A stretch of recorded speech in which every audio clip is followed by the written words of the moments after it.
Thank you very much, Dieter, and very welcome to all the attendees to this webinar. Just a few words of what is HOPE. HOPE Chair is an initiative that we are created 3 years ago in order to see new way to address the energy poverty topics, where we needed to involve different members of the economy, financing, politics, governments, in order to work together to see what should be done, how can we innovate in a way to address energy poverty.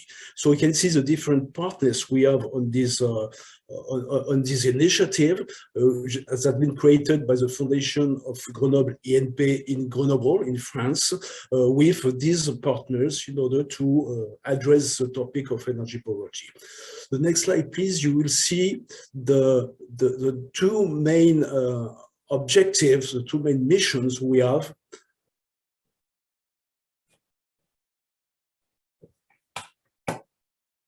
Oh, slide is missing, Yamina.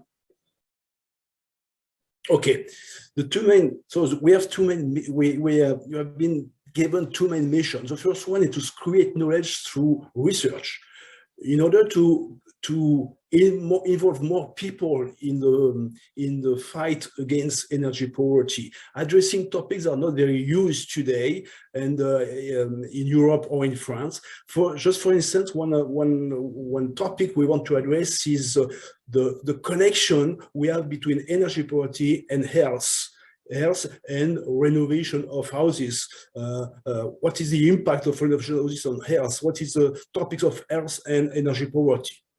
This is not the topic of today. The second one, the objective we have is to address the energy poverty and mobility outside of the house.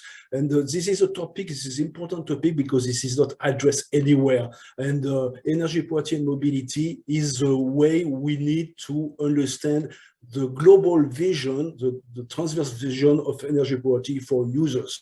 And this is why we ask Yamina to work with us in order to address this topic among other projects we have on the mobility and energy poverty.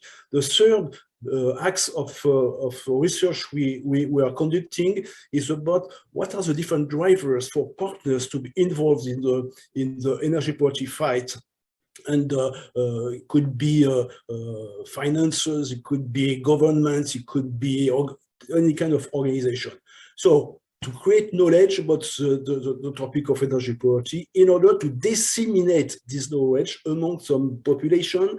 And I just want to focus on one very important population we want to disseminate this knowledge is students and academics. And we want to students are the future of our economy, are the future of life. So we need to involve them and to understand what is the social impact of what they're studying.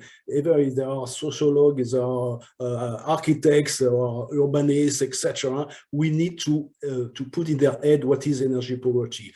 As well, local government and social services, because they are very focusing on their silos, and we need to open for them to be more efficient in their operation, in their different operation. The third one is all the business community, companies, private sectors, startups, financing, etc., in order to say, hey guys, you should have a role in the fight of energy poverty. And the last public we want to address is the business leaders, public policymakers. This is what HOPE wants to do, and we did the last 3 years some different projects on that. That's why we are very happy that Yamina addressed the second topic on the mobility in order to help us to make understand that mobility is also a hot topic, especially with the energy prices today. We see in all over the country the topic of mobility is a key issue. So Yamina, the floor is yours, and I will thank you very much for your presentation.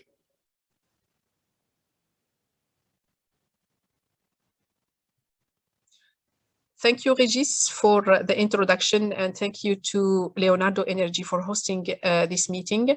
I will take you through the main findings of our study on energy and mobility poverty.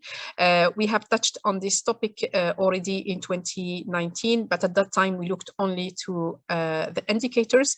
This time we looked to the EU instruments and how they are implemented in the case of France. I was delighted to see that the Fit for 55 makes a reference to energy and mobility poverty. This is the first package that makes a reference to this combination of poverty.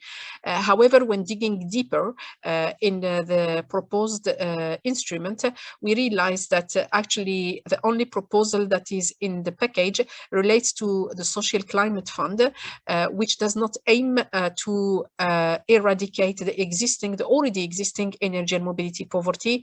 Instead, this fund is its main objective is to tackle the expected impact of the extension of the EU ETS to buildings and road transport. So this means that the package, even if it makes a reference to energy and mobility poverty, does not recognize that this already exists at the EU level.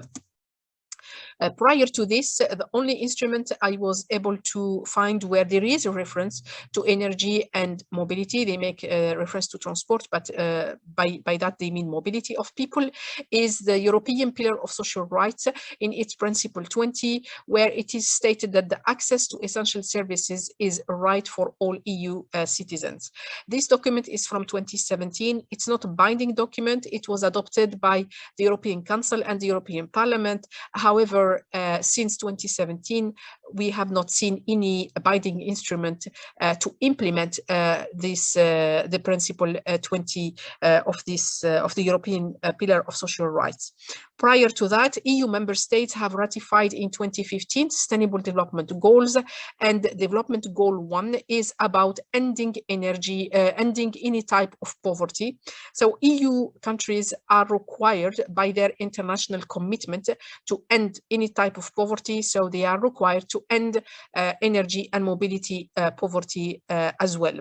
However, when digging deeper in the EU policy package that we have, we realize that energy poverty is tackled in at least 6 binding EU instruments, while mobility poverty is not tackled by any of the EU binding instruments. So this is problematic. And then the other issue that we have when we look at more deeply into energy poverty, so the instruments we have do not aim at eradicating energy poverty. They only aim at elevating energy poverty, which means that the existing EU policy package is not aligned with member states' sustainable development goals. As I mentioned earlier, in Goal 1, all EU countries should end any type of poverty. And another issue with the existing instrument is that some of the causes of energy poverty are not at all tackled in the by the existing instrument. And one important cause, which is the market design of gas and electricity prices, which should be, the gas prices should be tackled by the gas directive, and electricity prices by the electricity directive are not tackled at all. So why, how market design triggers energy poverty? In the case of gas, we have 3 consumption bands in the EU, and what we see here is that in all EU countries, if you consume the price for gas of the unit of gas consumed in the lowest band is the highest. So each time you have the highest gas price is in the lowest band, and we can make the assumption that low-income families consume in the lowest consumption band. So the market design as it is today does not make sense from energy poverty perspective, and does not make sense as well from decarbonization perspective, because this kind of market design, what it means that it is rewarding more consumption, and in the case of gas, it means that it is rewarding more greenhouse gas emissions. Another important parameter in market design that is disturbing is the fact that you may think that in the case of gas, this is where renewable energy taxes would be included, but actually this is not the case. Renewable energy taxes is what is green in this graph. So you see that this is a little bit the case in Italy and Slovakia and Slovenia, and in all other EU countries, renewable taxes are not considered in gas prices. However, they are considered in electricity prices, but the share of renewable taxes is not high compared to the other component, to the price of other component. And we see that for electricity prices as well, we have the highest electricity price cost is in the lowest consumption band in all countries. The main difference between electricity and gas prices is the fact that in electricity prices we have 5 consumption bands, while in gas prices we had 3, and the renewable energy taxes are included in electricity prices, while they are not included, almost not included at all in gas prices.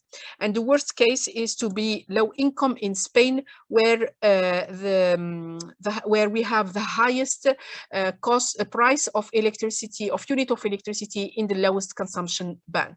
So this is an unfair design of electricity and gas prices that is not tackled at all in EU instruments, and we don't hear much about it.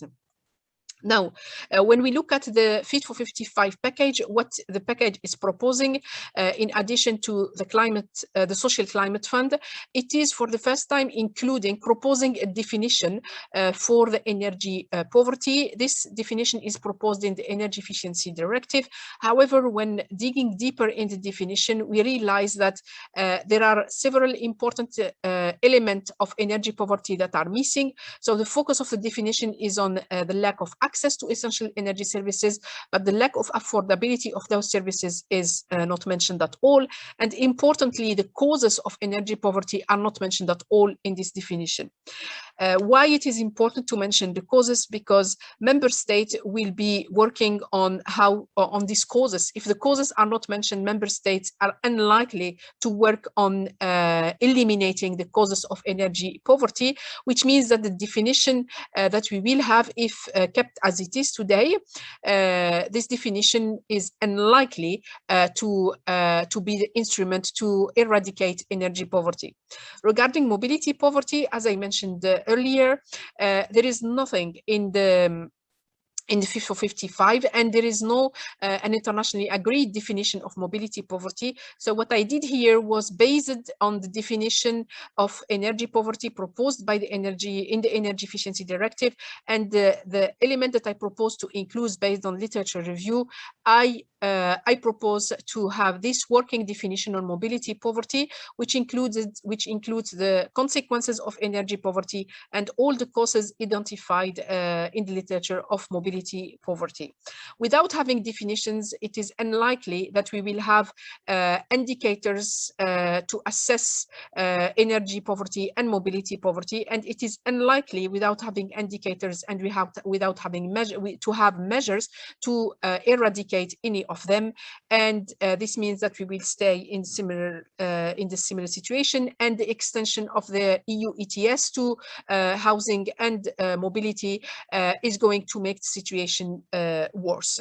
So to show you where we are in terms of assessment of energy poverty, we have already done this in 2019, where we put together all the existing indicators for which Eurostat or DG Energy provides data on a regular basis to see how do member states rank in terms of tackling energy poverty and mobility poverty here.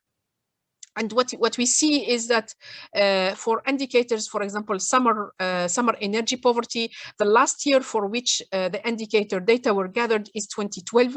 It's almost a decade now.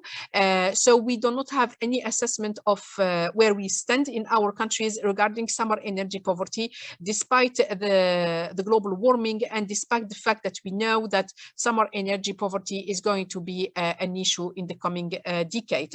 And then we the countries, and the other difference with the index as it was calculated in 2019 is that previously we did the calculations per quantile. This time we are doing the calculations per decile, and what I show here is just for the first decile, but on our website in a couple of weeks you will see the calculations for different deciles. And then another difference is that for mobility poverty this time we managed to have an additional basic indicator, which is the distance to public transport. And importantly, by adding this indicator, we see some countries like, for example, Finland and Austria that are well ranked when you look at energy poverty. They become low ranked when you look at mobility poverty, because it seems that there is an issue with the distance to public transport in Austria, and the access, that there is an important lack of access to public transport for the first decile in Finland. Why it is important to look at both, because then the main policy instrument that may trigger both poverties are land use and urban policies. And we see here, as shown by the case of Finland and Austria, that well-performing countries, best-performing countries in energy poverty are not necessarily those that are performing the best in terms of mobility poverty. As a result, when we combine both indexes, then we have this situation where if I look at Finland and Austria, they are low ranked. Why they were better ranked? We expect them to be better ranked. And now when we look at this combination, we label this as well-being index, European well-being index, to which we will add other dimensions of well-being based on what is described in the European Pillar of Social Rights and the data that we are able to access through Eurostat. And then moving forward to the future, we need to look, when looking to energy poverty, first we are used to look only to energy poverty as shown by different EU instruments. So we need to look to mobility poverty because the urban sprawl policies and the land use urban policies and housing policies have led to put several million of EU citizens facing the combination of both poverties.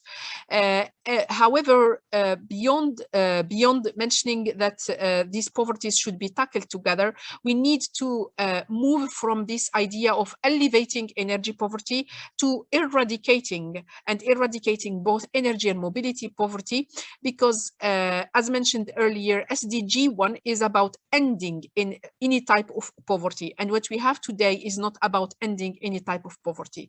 And it's very important that we tackle all the causes of energy and mobility poverty, including market design. And I hope that the proposal from the Commission on gas package will already consider fair market design.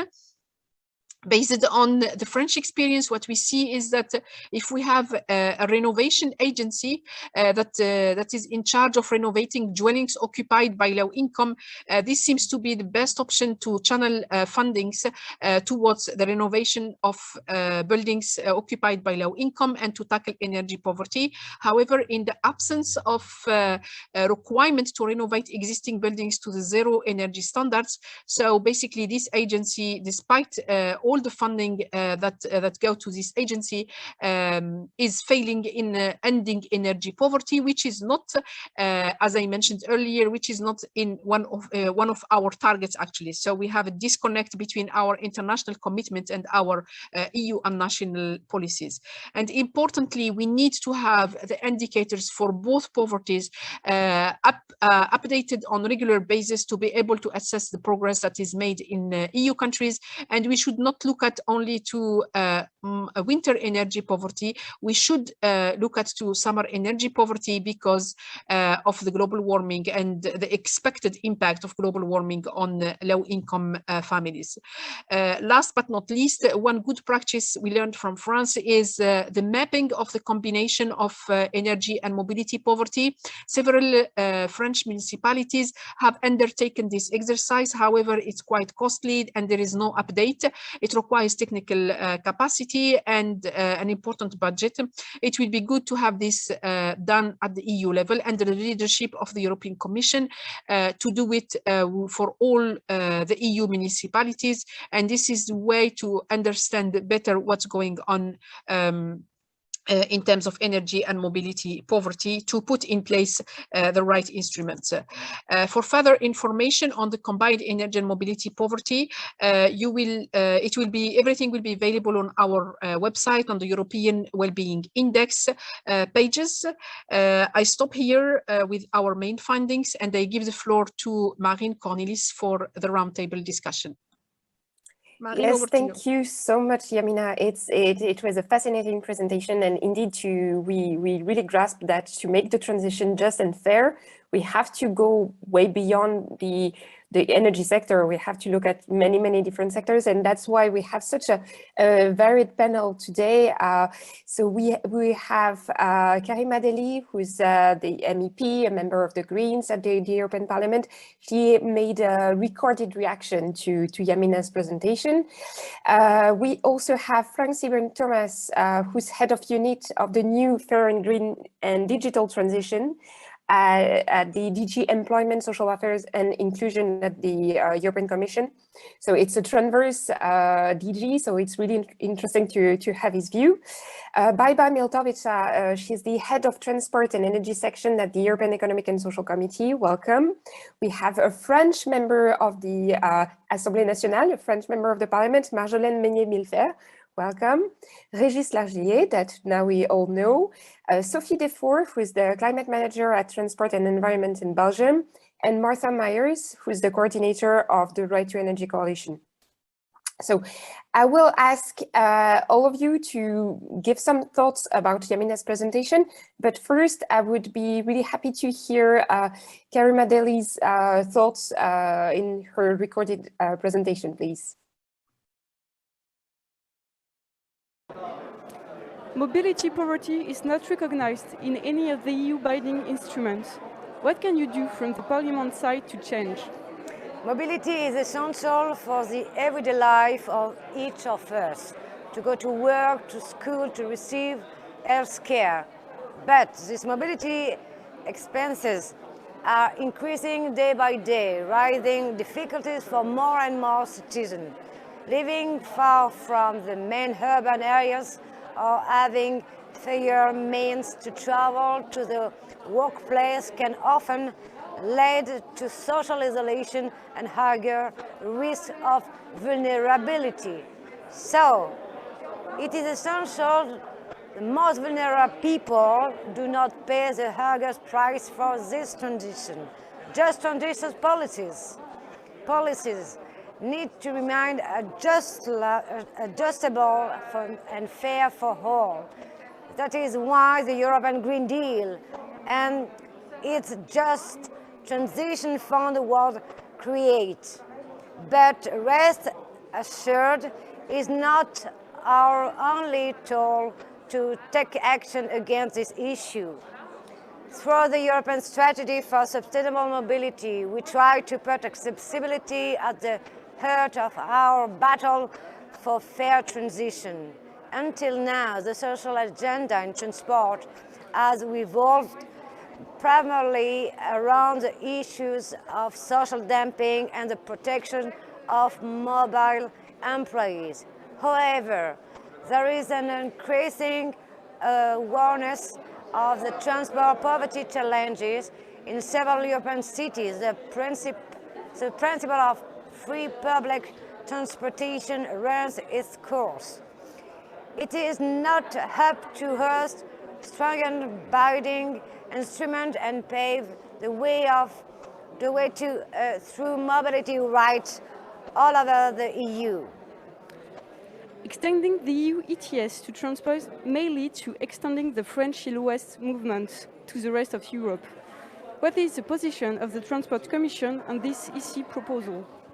Individual vehicles were introduced as a solution to territorial divide, but the Yellow Vest movement has shown cars have a reality more increased mobility poverty that include marginalized people. Greener and public alternatives can be implemented even in countryside areas. Concerning the EC proposal, extending the ETS to the maritime sector and aviation sector is a good thing. It is high time that these two highly polluting sectors pay the price for their skyrocketing emission. It is a shame that the emission covered by ETS concern only CO2, especially when we know that in the aviation sector, non-CO2 emission represent 2/3 of the total emission of the sector. However, I have strong concerns on the extension of the ETS to the road sector. And I believe that in this case, the best option is to have high European standards in terms of emission and a European-wide ban on the sale of new cars with combustion engine. Those measures, if they are ambitious enough, will be more efficient than a special ETS on road that will affect consumers. Transport poverty and inequality should become one of the central issues when pathways to climate neutrality by 2015 are being envisaged.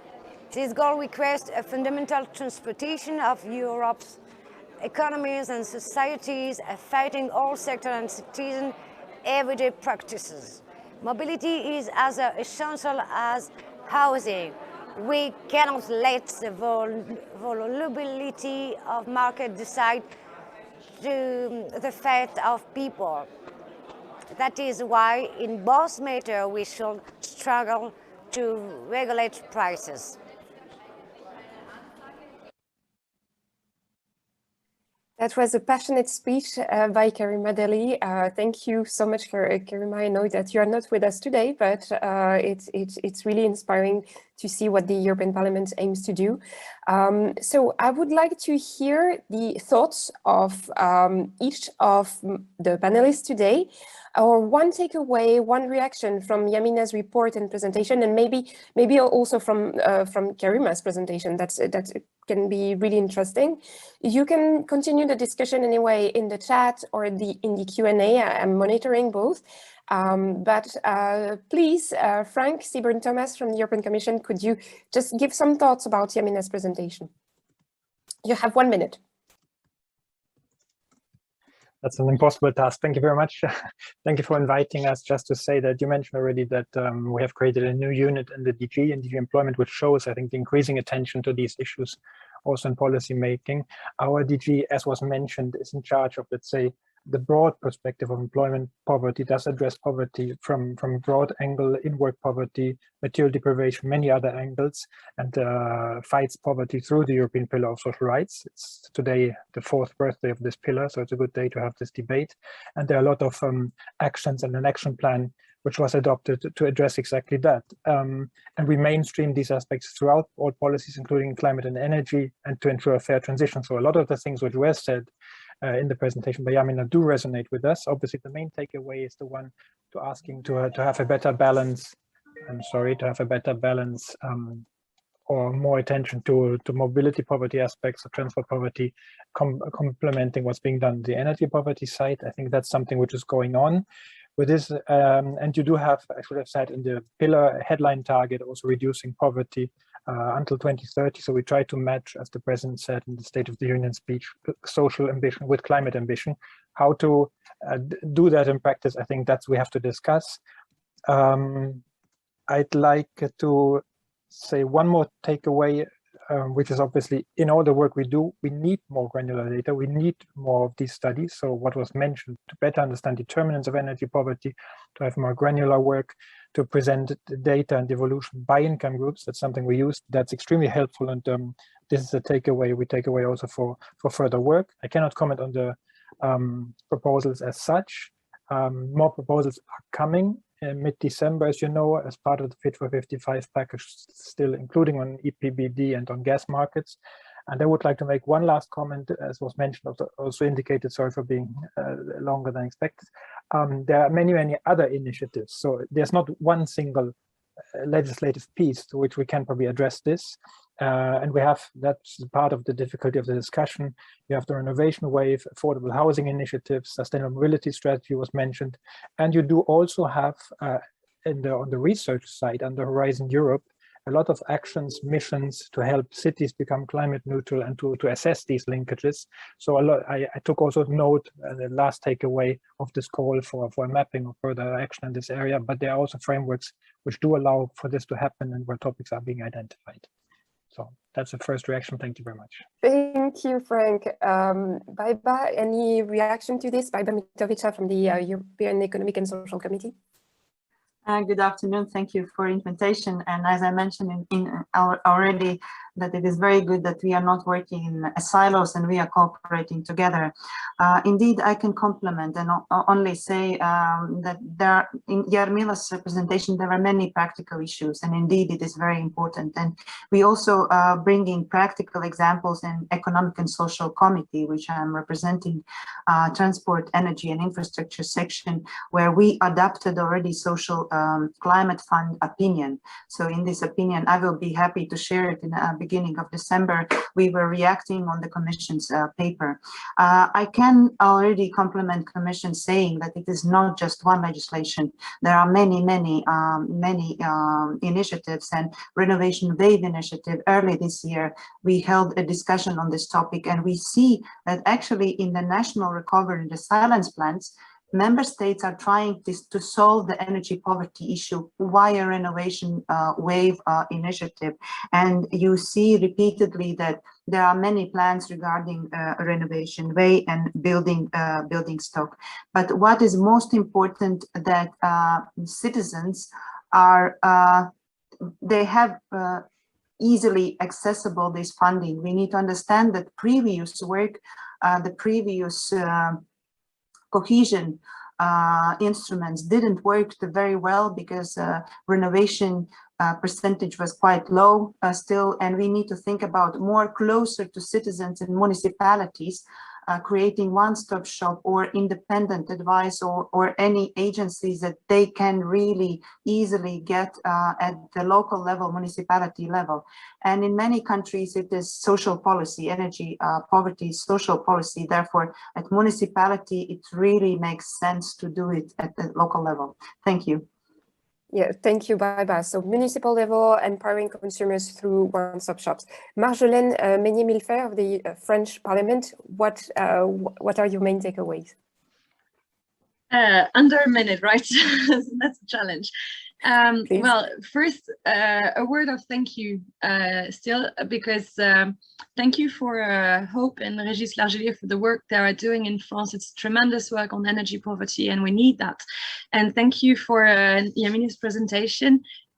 Because indeed in France, it has been mentioned a few times already, we had that yellow vest movement that provides the perfect reason why we should act on that subject, because the yellow vest movement is no longer setting fire to the Champs-Élysées, thankfully, but it's not over yet. People are still there, still ready to rise again if the strains are getting too high again. And, you know, they are struggling even as we speak with the energy prices coming up again. And so what I find is very interesting with that report is that we are no longer separating the housing problems for heating, energy for heating, and the problems for energy and mobility, because there was a main the main thing that we took away from the yellow vest movement is it was people that had to take their cars every day to go to school, to go to the first bakery that was 5-10 kilometers away, and not even mentioning work. To go to work, they have to do sometimes like 20 kilometers, and they need their car. And it's not only one car per family, it's 2 cars that are needed, because each one has a car, or they are stuck at home. That's what's really happening. And so we have to do shorter. Is that it, Marine? And so that's really the problem. And so I have to agree with Yamina's response that we need a EU binding instrument to tackle mobility poverty. We are having solutions for heating and the problems with homes, but we have no solutions for people as it concerns mobility, not really. So that was maybe my first main response. Thank you, Marjolaine, you've been fantastic. Régis, another French point of view? Yes, I'm very happy that mobility could be put at the agenda of everyone, and politics for sure, but not only. And my concern is mobility is a transverse topic for everybody, or energy poverty is a transverse topic. That's why in HOPE we are running a very important initiative to involve students in this topic. And as far we can educate, we can make students aware of the topic, we will be sure, or it will help that they will run this social impact in their life, when they will be in the active life, when they will be at the head of the companies, of the politics, etc., so the government. So that's why thank you. Just one comment. This year, this week, in France, we had the Energy Poverty Day for the first time, and more than 160 events was running and was on the different governments, on the different territories, and no one was talking about mobility. Yeah. Martha Myers from the Right to Energy Coalition, what are your thoughts on this? Thank you so much, and thank you so much, Amina. So I'm Martha Myers. I am chair of the Right to Energy Coalition, which brings together trade unions, NGOs, and social justice groups across Europe to tackle energy poverty. And I am also the energy poverty campaigner here at Friends of the Earth Europe. So Yamina's presentation was a fantastic example of the diversity and contextualized nature of energy poverty across Europe, from rural summer energy poverty to urban winter energy poverty, and also putting it in context of the mobility poverty that we're facing. And I think, it's absolutely crucial. So thank you so much, Amina, for your work. I will be quick, but I think it is important for us to bring this back to the current dire situation that we're facing this winter. The gas crisis, CNN just said 80 million Europeans are going to be at risk of energy poverty this winter. This is a lived experience of having to choose between heating your homes or having food on the table. And it is actually a scandal and a tragedy that there are millions in one of the richest continents in the world facing this on a day-to-day basis. So yes, we need much more resilient data. Yes, we need much better indicators and reporting. But what we really need is action. And also what we really need to be doing is ensuring that the vulnerable groups that are impacted by our climate crisis and by our climate policies are engaged in the design and implementation of our action plans. So, with the Social Climate Fund, for instance, which is obviously being proposed, who is going to be designing those plans? Will it be the people who are going to be impacted?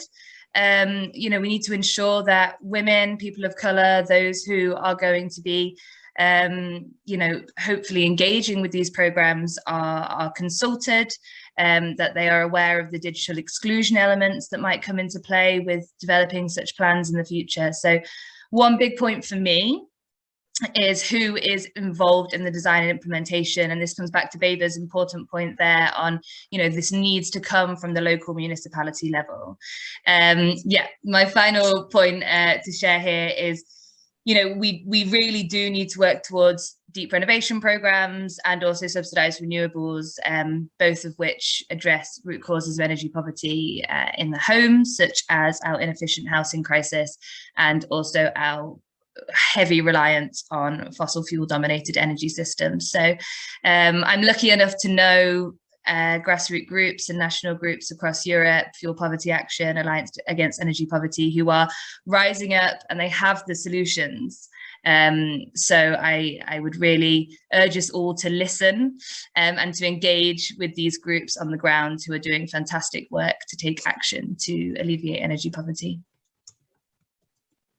Thank you, Marisa. As somebody really wise once said to me, people in energy poverty or maybe in mobility poverty are the experts, and it's our job to listen to them.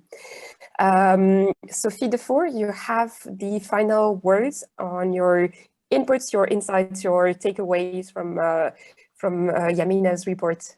The floor is yours, Sophie.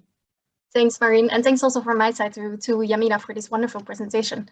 I think there's clearly a lack of planning in member states to eradicate energy and mobility poverty. And Yamina has painted a gloomy picture here and has rightly highlighted that it's already before the EU price on transport and heating fuels kicks in. And might I add, at a moment when its transition hasn't really reached scale yet.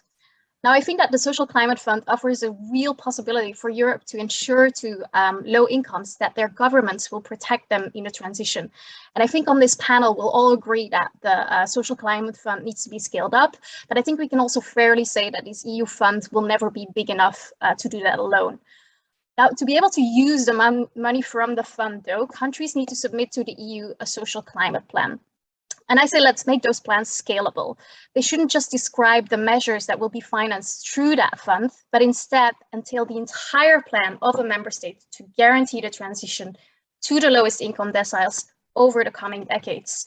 And this should include additional programs that will be developed through additional financing from countries' general budgets or other revenue streams, as well as their expected impacts.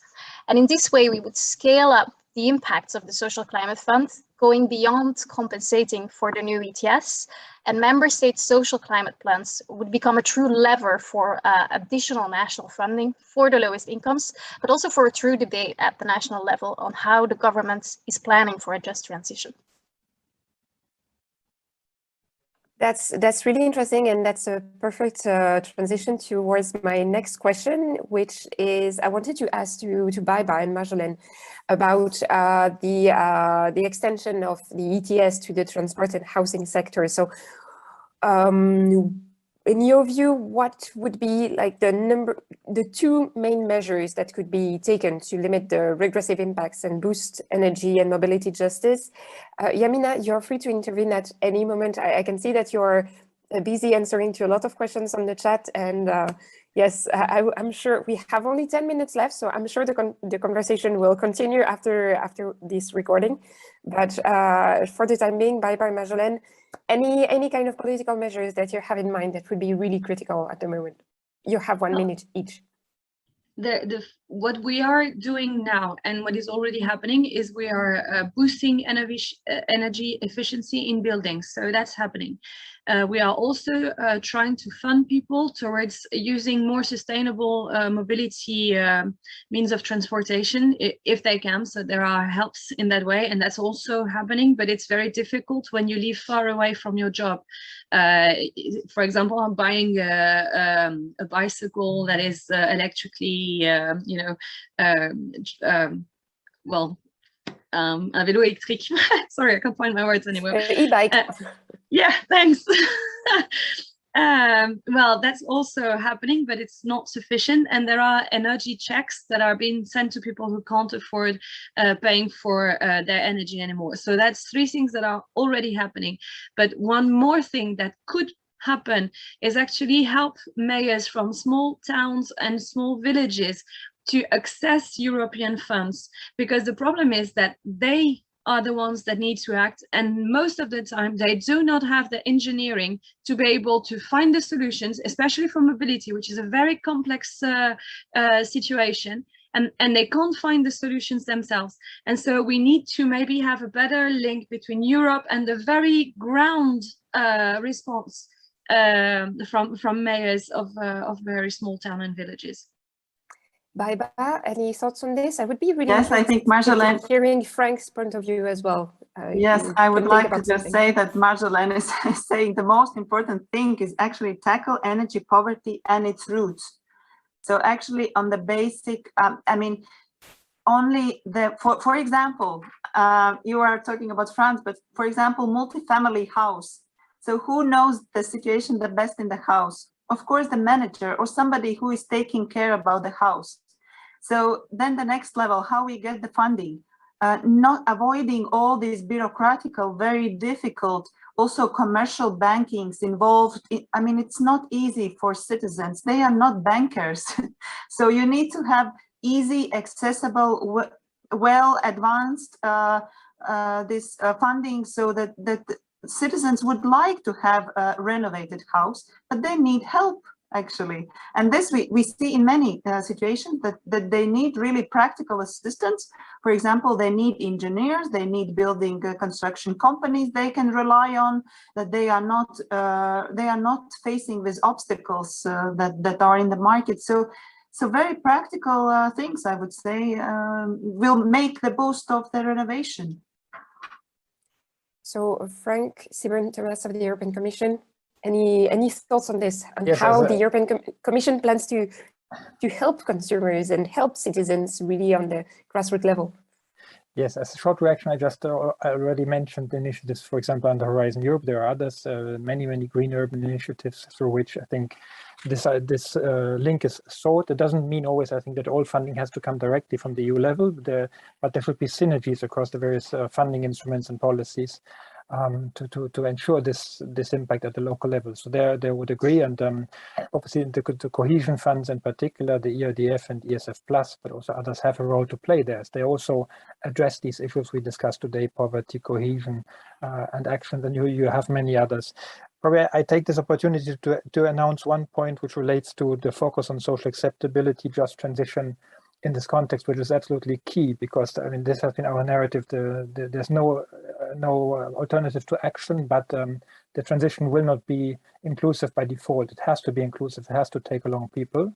There are behavioral changes involved and others. So without that support, as we go along, we will not succeed. And this is taken into account.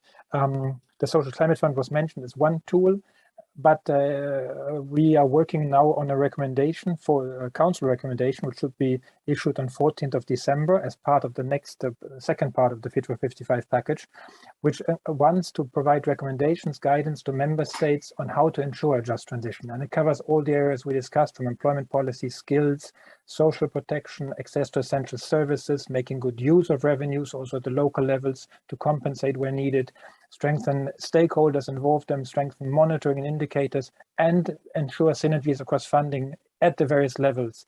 And I want to make this point here because we have a so-called call for evidence, which is still open. So your ideas are sought. We're still working on this. And this is meant to let's say, to also clarify that this is the joint responsibility of all of us, and at all levels, to get this transition right. And I probably stop here. And we, in that context, we obviously want to develop those initiatives which bring benefits directly to consumers and transport users and households on the ground. That's really interesting. Somebody in the chat was, or in the Q&A was saying that we need just better bike lanes to enable more people to use their bike to do their daily activities instead of using a car, and maybe that's a parameter that has to be taken into account. So thank you for everyone for being so active on the chat box. We don't necessarily have the time to address everything, but please keep on with the discussion. Martha and Sophie, maybe Sophie first. So I've seen you both nodding a lot about the previous reaction. So in your views, who will be the key players and their roles and their, really, like, what do you see as people who will be able to make the difference? We mentioned the local level. Are there any people in particular that you're thinking of? Sophie? Well, I think if we're talking about what I'm working on, the extension of road transport and building, the extension of the ETS for road transport and buildings, and the Social Climate Fund, I think the Parliament can play a very big role here, because while carbon pricing can be regressive, we think it can also be a progressive instrument if you design it right. It all depends on what you do with the revenues, really. And we need to, on the one hand, financially compensate vulnerable citizens for the impacts of the ETS, while also ensuring that the revenues are used to shift them to zero emission alternatives. And I think on both of these fronts, the Commission proposal for these two policies really needs approval. And that's where the Parliament comes in for me. They can really come out with a very strong position, requiring member states to give the money back to the citizens in the form of a climate dividend, which would create a progressive income effect, as poorer households would actually be net receivers of the system, while richer households are net contributors, but also by reducing taxes and levies on electricity bills, supporting zero carbon investments and public infrastructure improvements. And Parliament can really push member states to improve the Commission's proposal. But I also think that member states who early on identify the benefits of the feasibility of some of these giving the money back solutions and are able to communicate on those well, will be the winners in the long run, as they can help build support for climate measures. And as Marta highlighted, they need to work on this with the local level, with local communities, with local action groups, and really listen to the people who need these social measures and these social compensations on what they actually need. Martha Myers of Friends of the Earth Europe, who are the key actors and what is your reaction to Sophie's? So much to say, but yeah, I'll try and keep it short. I think, first of all, I just want to come back to Yamina and Frank's point that they made very clearly, that there will be no energy transition unless it is a just energy transition. We cannot have regressive climate policies with a social add-on. That doesn't work. It will be met with resistance, in my opinion, quite rightly. And actually, we need to ensure that every single climate policy is putting vulnerable groups who have done the least to cause our climate crisis at the forefront of our climate policy. It can't be a zero-sum game. So I'd like to just start by saying this point. And then we will have, social and environmental movements hand in hand towards a better future for people and planet over profit. But until we get that right, there will be this friction. And I think it's very rightly founded. I'll finish with bringing back to what Baber mentioned around actually, what does this mean on the ground? And for me, holistic one-stop shops, where people can access financial support, technical assistance, hand-holding through the renovation process, through access to free subsidized renewables. This is one key factor of where we can ensure that we are engaging with energy poor households. However, we do know that these one-stop shops have to be tailored for this particular audience who have digital exclusion amongst other barriers and time constraints. And they also need to ensure that they are doing active outreach in the communities and that they are engaged with other social services structures. So for instance, in Ireland, you can be prescribed a renovation from your doctor and things like this. So it's called the renovation reflex, and we should be building this alongside other energy poverty measures and mitigators into our social service structures and providing the resources for that as well. Thank you so much, Martha. So we are running a little bit out of time, but if everybody is agree, I would like still to ask you one question, and of course, if you can't, you have to leave. Just you will be able to watch the end of the session. I would like to ask one question to, let's say, Régis and Frank about the social acceptability. How can those measures become more acceptable? Is it thanks to a better coordination of the actors from the private sector as well? Or is it from the engagement of certain parties? Yamina, you will answer after Régis, if that's okay with you. Thank you. No, just a very important point is communication. We need to communicate all these points to the people, because if we were proposing something without communicating to explain what are the issues, what are the impacts. For instance, when we need to explain to people who want to buy a house that the cost of the house is also the cost of mobility. When you buy a house outside of the city, you need to integrate the cost of mobility. So communication to integrate to social acceptance is about making awareness available for everybody, and this is a big point. Yeah, indeed, somebody, Jean-Sébastien Brock in the chat is mentioning that one of the issues with some helps that exist in France is the fact that they are changing names from really overnight, and people really struggle to understand what is at stake because they don't understand if there is continuity between the different forms of help. Exactly. Yeah, and Yamina, your turn. Sorry, I was busy with the Q&A, the questions before. So there is an interesting study that was published recently about the Yellow Vest movement, trying to understand what did trigger the Yellow Vest movement and why this carbon tax has led to this situation. And one of the main findings of this study is that the feeling that the proposed increase of the carbon tax was an increase of the injustice that people are already facing. So, and there will be no acceptability of any additional tax or any additional requirement for those who are already suffering. And just the issue, one of the speakers mentioned this, that are those suffering from energy poverty will be involved in the design of the social climate fund?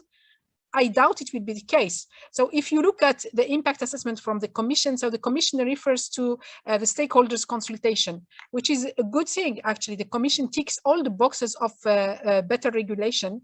However, when you analyze who is responding to the Commission stakeholder call, you realize that consumers, citizens, those who are facing the energy poverty are not responding because simply they cannot respond. If we have a say in one of my mother languages that says that if your belly is hungry, your mind cannot work. And this is reality. So if you are freezing, if you are freezing, and if you cannot move to go to work or for your basic services, then you will not be involved. So we need to change. I think it's a democratic issue. Actually, we need to change the way we design the policies. This is how we reach acceptability. Yes, somehow there is an issue with the I mean, it's important to have rights, but if they are not enforced, if people cannot take ownership of those rights, it's a bit useless to create more and etc. So it's really important for everyone to get the same level of chances, the same level of opportunities, and to really level the playing field. Sophie Defour, what are your thoughts on this? Yeah, just wanted to add something to what Yamina just said. I think that feeling of fairness is really super important. And I think the Yellow Vest movement was also about more than just about increasing prices, but also about a feeling of lack of fairness of the system. And for us, if we extend the ETS to road transport and buildings, we think that then also we should make the oil majors pay, because citizens are not the only polluters, and they're certainly not the biggest ones. And while being well aware of the consequences of climate change, causing environmental disasters at large scale, paying almost no taxes, big oil made nearly 2 trillion in profits in the last 30 years. And 2 trillion, that's a 13-digit number. I think we really need to make it high time for big oil to pay back to society. So they should absorb part of the costs of this new EU carbon price, and it should not just be on citizens. Frank Siebrun-Thomas. Yes. Okay, probably 2 points I would like to add. I mean, I think we all agree that this social acceptability is key. I think it boils down very much to showing that there are concrete social impacts and that the benefits, the employment benefits, the social co-benefits, as we call them, in terms of health, in terms of also lower bills at some stage, hopefully. So that's at least the plan, to go towards use of renewables, probably cheaper energy sources and others. So these impacts, which probably will materialize in some time only, that's something. And the second, the perception and the fair sharing of costs and benefits, as was mentioned here. And I agree with the points made on the need to what we call to recycle some of the revenues to that purpose. And so what our document says, what Fit for 55 says, is that yes, we have done impact assessments, we have involved stakeholders in this. We do have some evidence that we can expect positive outcomes under certain conditions, but with the right policies in place. And what our recommendation now tries to stress is, let's now all make the effort together at all levels to get these right policies in place. and they cover the areas you mentioned and have to be adjusted to the needs in every member state and every locality. There was an interesting study in Canada, we've referred to it in one of our studies, which looks at revenue recycling and what the impact of revenue recycling is on public acceptability of reforms. And from what I recollect, as this study exactly did that. In the design and announcement of the policy measure, the Canadian authorities in one of the regions, I think British Columbia, but I may be wrong, have announced that revenues will be recycled to compensate low income households to bear certain cost rises. Other groups had to pay, but this announcement and this revenue recycling, according to the study, has overall increased public acceptability, even among those who had to pay for it or pay parts for it. And I think this should be a reflection we have in mind, that this notion of fairness concerns everyone and concerns the transition overall. And the second point is just a very short transparency, monitoring, involvement, and active debate throughout the transition as we go along. This is a process which needs to be accompanied, and we have to be open, transparent, granular, as was mentioned, on the impacts as we go along and organize for a regular exchange. And this is also one of the recommendations, that there will be a kind of whole of economy, whole of society approach, everyone in design, implementation, monitoring. That's words, but looking forward to also ideas, concrete ideas, how to put that into action. Thank you very much. Yes, indeed, everyone has their role to play, and everyone is important in this transition. We are not on Noah's Ark, and it's not only two of us at the same time. It's about being together in this. Yamina, I would like to hear your views and maybe wrap up about some questions or some points that were really important for you and that came throughout the discussion. Yeah, maybe I will share with you the difficulty I had to have someone from the civil society working at the same time on energy poverty and mobility poverty. So I hope Marta and Sophie will team up starting from today, and you will send me what you will be doing together. So if this happens, I think we could make change. We could start making a change, and I really hope that the Parliament will come up with strong and bold revisions to the Commission proposal. And I personally think that we don't need to extend the EU ETS to building and to transport, because market-based instruments do not deliver on low-hanging fruits, and which it's not what we are looking for today from both decarbonization perspective and social perspective. We need justice. If we don't have just transition, the transition will not take place. Just forget about it. And if we don't have the transition, we are running towards climate disaster and social disaster. Thank you so much, Yamina, to remind us that we need to act now. We don't have time. So there are really interesting initiatives happening all around the world. And at EU levels, there is also the European Climate Pact, which gives a lot of good ideas and tries to connect people, like-minded people. I have the honor of being one of the ambassadors, so just check the website and visit it and get involved in this as well. MEPs, member of the national parliaments, politicians, and anyone can make a difference. Martha and Sophie have been sharing really interesting initiatives on the chat as well. But I guess it's also so critical to have the support from private groups as well, who know what is at stake and also are dedicating time and efforts to help those kind of movements to just take off, and for everyone to really be on board. So thank you. I would like to thank a lot Dieter de Buscher of the Urban Copper Initiative for this great webinar. Thank you so much, Dieter. The floor is yours. Okay, thanks, Marine. And well, let's indeed conclude here. It's obvious that 1 hour is far too short to cover everything that deserves to be discussed in this topic. But inviting you all to reach out to the panelists and continue the conversation on social media and via email. So also keep an eye on your mailbox as we'll follow up this webinar by sharing the links to the recordings, to a summary of the study. So again, Thanks, Marine, for this great moderation of the panel. Thanks to all the panelists to be here and share your thoughts. It has been very, very interesting. Thanks, Yamina, for the study, and Régis for the initiative for the study. So I think we can close here, and I wish you all a very nice continuation of your day. Just a special thank to the editor for hosting us, and for Yamina to make it happen. Okay, great. Thank you all. Bye, everyone. Bye. Bye. Okay, goodbye. Thank you very much. Bye.